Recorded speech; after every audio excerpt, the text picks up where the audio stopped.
Hello students, स्वागत है आपका अपने चैनल आरडी अचीव गोल्स पर। तो बच्चों, यहाँ पर हम करते हैं इकोनॉमिक्स, वो भी हिंदी मीडियम में। अब जो है मैं आपको करवाने वाली हूँ वो है भारतीय अर्थव्यवस्था का विकास की बुक में से चैप्टर नंबर 2, भारत में पंचवर्षीय योजनाएं, लक्ष्य तथा उपलब्धियाँ के एनसीईआरटी क्वेश्चन आंसर्स। ये जो चैप्टर है वो हमने 2 वीडियो में कंप्लीट किया था। आज हम एनसीईआरटी क्वेश्चंस करने वाले हैं और ये चैप्टर आज जो है पूरा कंप्लीट हो जाएगा। तो बच्चों, जो एनसीईआरटी क्वेश्चन आंसर्स हैं वो हमारे लिए बहुत ही ज़्यादा ज़रूरी हो जाते हैं। एग्ज़ाम में आपके जो 1 मार्क क्वेश्चन आते हैं या एमसीक्यूज़ आते हैं या फिर हो लॉन्ग आंसर टाइप क्वेश्चंस, तो एनसीईआरटी के क्वेश्चन आंसर जो है आपको करने पर क्या होता है, एग्ज़ाम का जो है आप 50 to 60% जितने भी क्वेश्चंस हैं आप कवर कर सकते हैं। 60% सिलेबस जो है आपका एनसीईआरटी के क्वेश्चन आंसर से कंप्लीट हो जाता है। और एनसीईआरटी के क्वेश्चन आंसर जो है वो आपको बहुत ही ज़्यादा कंपल्सरी है, तो इन क्वेश्चंस को आप बहुत ही अच्छे से करके जाया कीजिए। और अब हम करते हैं वीडियो स्टार्ट। और वीडियो स्टार्ट करने से पहले मेरी है एक रिक्वेस्ट कि अगर हैं आप मेरे चैनल पर न्यू तो कीजिए मेरे चैनल को सब्सक्राइब, बेल आइकन को कीजिए प्रेस, ताकि कोई भी न्यू वीडियो आने पर आपको नोटिफिकेशन मिले सबसे पहले। तो चलिए वीडियो को करते हैं स्टार्ट और करते हैं हम फर्स्ट क्वेश्चन। तो फर्स्ट क्वेश्चन है बच्चों हमारा, योजना की परिभाषा दीजिए। योजना की परिभाषा, योजना मतलब कि नियोजन। तो नियोजन जो है हमने चैप्टर में सबसे पहले ही इस टॉपिक को किया था। नियोजन का मतलब होता है प्लानिंग। प्लानिंग यानी कि योजना। प्लानिंग क्या है, तो चलिए देखते हैं क्या है। योजना या फिर नियोजन को एक ऐसी रणनीति के रूप में परिभाषित किया जाता है, मतलब कि रणनीति। रणनीति मतलब कि युद्ध की नीति, युद्ध की प्लानिंग, एक ऐसा युद्ध जो कि हम लड़ने के लिए जा रहे हैं।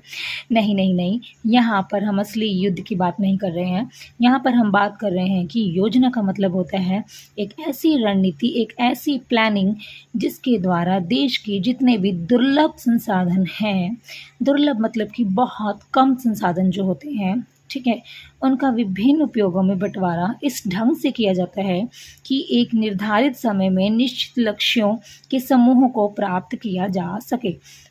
मतलब कि ऐसे संसाधन जो कि बहुत कम हैं, दुर्लभ हैं, लेकिन उनको किस तरह से बांटा जाए, उनका उपयोग जो है वो किस तरह से किया जाए कि जो भी समय हमने निर्धारित किया है, जितना टाइम हमने सोचा है, उस टाइम में हम अपने लक्ष्यों की प्राप्ति कर सकें। जो लक्ष्य बनाए गए हैं उन लक्ष्यों को पूरा करने के लिए जो प्लानिंग की जाती है उसे हम कह सकते हैं नियोजन।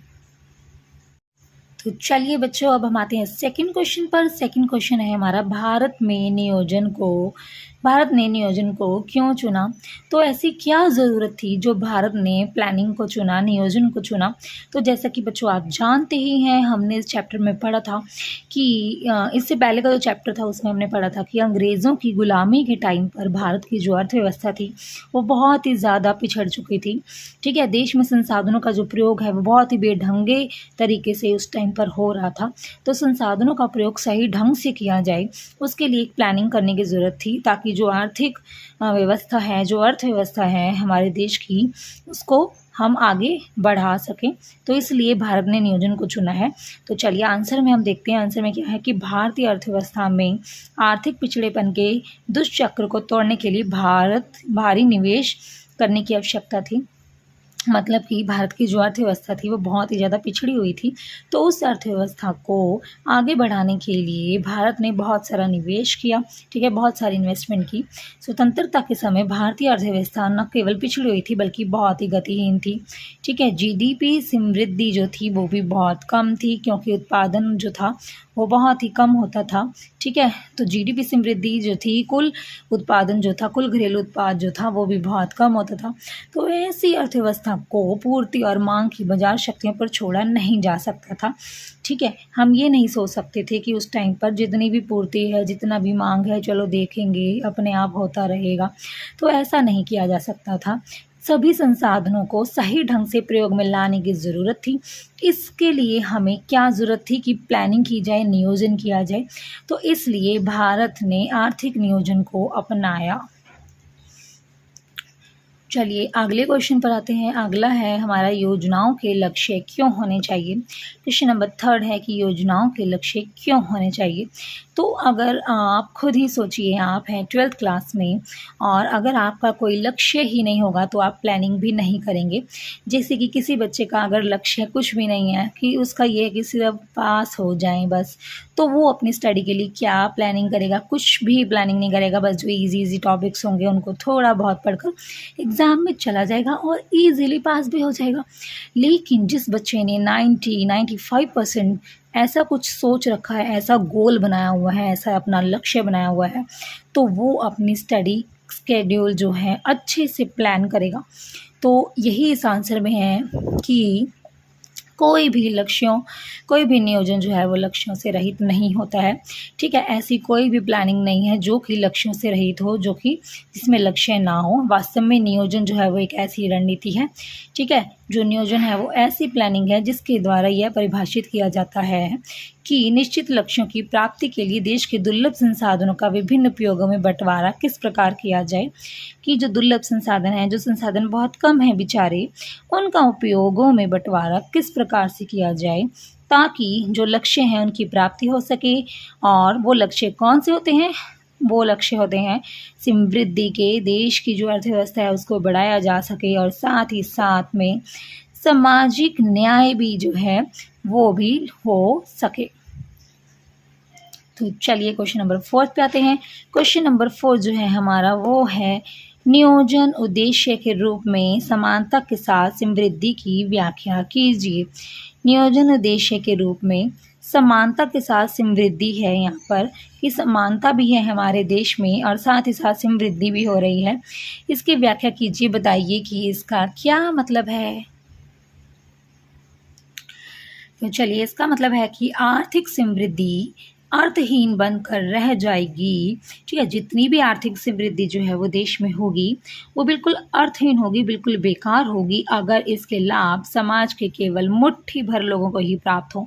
मतलब कि कुछ ही लोग जो है वो उसका लाभ ले सकें, मतलब कि बाकी सभी लोग गरीब होंगे बेचारे, तो वो कैसे इसका लाभ ले पाएंगे।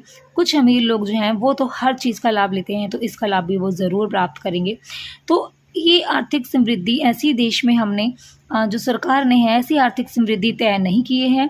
समृद्धि के लाभ समाज के एक बड़े वर्ग तक अवश्य पहुंचने चाहिए, जिससे आय का बंटवारा न्याय उचित बन सके। जो आय है वो सबकी न्याय उचित हो, जो जैसा काम करे उसे वैसी ही आय मिले। समानता से तात्पर्य सामाजिक न्याय से है कि जो सामाजिक न्याय है वो भी हो सके, तथा आर्थिक समृद्धि को सामाजिक न्याय से जोड़ा जाना चाहिए। इसलिए भारत में नियोजन का लक्ष्य न केवल आर्थिक समृद्धि है बल्कि सामाजिक कल्याण के साथ साथ समृद्धि है। सामाजिक कल्याण भी हो और भारत की जो अर्थव्यवस्था है उसकी भी समृद्धि होती रहे। तो आर्थिक समृद्धि जो है वो समानता के साथ समृद्धि की व्याख्या इस आंसर को अच्छी तरह से परिभाषित करती है। क्वेश्चन नंबर 5 पर आते हैं। क्या रोजगार सृजन की दृष्टि से नियोजन उद्देश्य के रूप में आधुनिकीकरण विरोधाभास पैदा करता है? जो रोजगार है उसका सृजन किया जाए तो इसके दृष्टि से अगर नियोजन किया जाता है, जो प्लानिंग की जाती है उसमें आधुनिकीकरण अगर हम करें, उस प्लानिंग के अंदर अगर हम टेक्नोलॉजी को भी ऐड करें तो उससे विरोधाभास पैदा होता है। मतलब कि अगर मशीनें वगैरह लगा दी जाएं तो उससे रोज़गार जो है वो कम होता है, लोग बेरोज़गार रहते हैं। क्या ऐसा सही है या ये गलत है? तो चलिए बताते हैं। नहीं, रोजगार सृजन की दृष्टि से नियोजन उद्देश्य के रूप में आधुनिकीकरण विरोधाभास पैदा नहीं करता है। ऐसा बिल्कुल भी नहीं है कि अगर कोई काम जो है वो मशीनों से हो रहा है तो उससे जो है बेरोजगारी आएगी। वास्तव में नियोजन के लक्ष्य के रूप में दोनों आधुनिकीकरण तथा रोजगार सृजन परस्पर विरोधी नहीं है बल्कि एक दूसरे के पूरक हैं। दोनों को ही एक दूसरे की ज़रूरत है।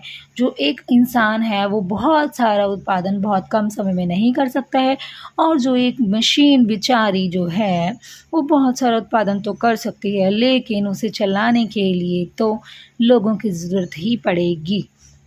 तो ये दोनों ही एक दूसरे के पूरक हैं। देखिए कैसे आधुनिकीकरण का अर्थ है उत्पादकता में वृद्धि करना। इसका अर्थ उत्पाद की प्रति इकाई के लिए श्रम की कम आवश्यकता है। इसका मतलब ये है कि लोगों की आवश्यकता कम है, क्योंकि मशीन जो है वो ज़्यादा काम कर सकती है, लेकिन लोगों की आवश्यकता है ज़रूर। उत्पादकता में वृद्धि के कारण उत्पादन क्रिया के स्तर तथा आय के स्तर दोनों में वृद्धि की प्रवृत्ति पाई जाती है। आय में वृद्धि का अर्थ है वस्तुओं तथा सेवाओं की मांग में वृद्धि होना। अगर लोगों की आय ज़्यादा होगी तो वस्तुओं और सेवाओं की मांग भी तो ज़्यादा ही होगी। तो इसलिए क्या है, देश की अर्थव्यवस्था बढ़ेगी। मांग में हुई वृद्धि को पूरा करने के लिए उत्पादक बड़े स्तर पर उत्पादन करने की योजना बनाते हैं, और उस बढ़ी हुई मांग को पूरा करने के लिए अधिक उत्पादन करने की ज़रूरत होती है। तो इसका मतलब है आगतों की मांग। आगतों की मांग मतलब कि श्रम भी शामिल है, तो उसमें भी वृद्धि जो होगी। अगर ज़्यादा उत्पादन करना होगा तो ज़्यादा मशीनें लगानी होंगी, और ज़्यादा मशीनें लगाने के लिए ज़्यादा से ज़्यादा लोगों की ज़रूरत होगी। क्वेश्चन नंबर 6 पे आते हैं, भारत जैसे विकासशील देश के रूप में आत्मनिर्भरता का पालन करना क्यों आवश्यक था? क्यों ज़रूरी है कि भारत जो है वो आत्मनिर्भर बने? तो आत्मनिर्भरता का अर्थ है देश की समृद्धि एवं विकास के लिए घरेलू सीमा के अंदर उपलब्ध संसाधनों पर ही निर्भर रहना। कि सभी संसाधन जो हैं, जितने भी संसाधन हैं देश के अंदर, उनके ऊपर ही हमने निर्भर रहना है, और उन्हीं संसाधनों का प्रयोग करके अधिक से अधिक उत्पादन जो है वो देश के भीतर ही करना है।